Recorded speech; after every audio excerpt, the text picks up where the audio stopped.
دیوار سنگی، دو تا پنجره اسیرن، دو تا خسته دو تا تنها، یکیشون تو یکیشون من.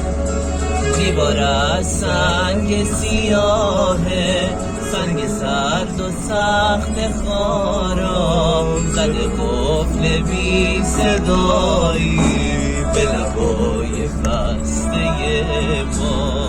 نمیتونیم که بدونیم زیر سنگینی دیوار همه عشق من و تو، قصه هست قصه دیدار.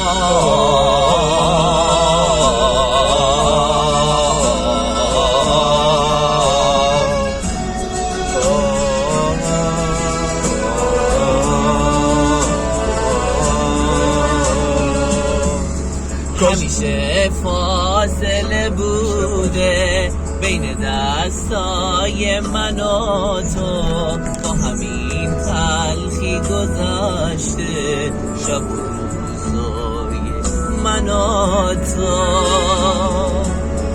راه دوری بین ما نیست اما بازیم زیاده، تنها پیوند من و تو دست مهربون باده.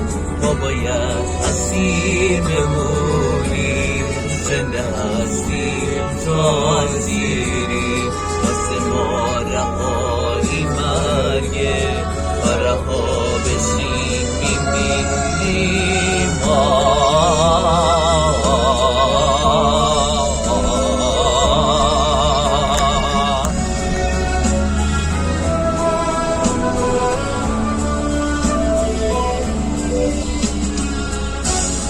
کاشکی این دیوار خراب شه، من و تو با هم بمیریم توی یه دنیای دیگه، دستای همو بگیریم.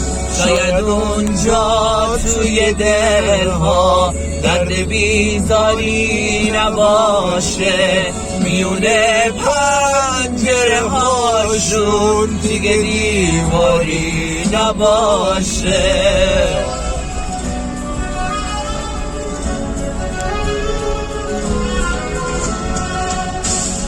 کاشکی این دیوار خراب شه، من و تو با هم بمیریم توی یک دنیای دیگه، دستای همو بگیریم.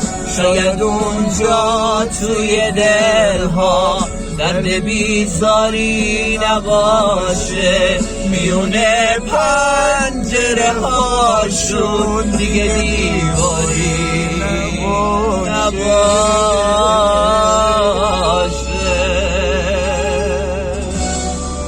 It's the Joker City singing with Milad from Kurdistan.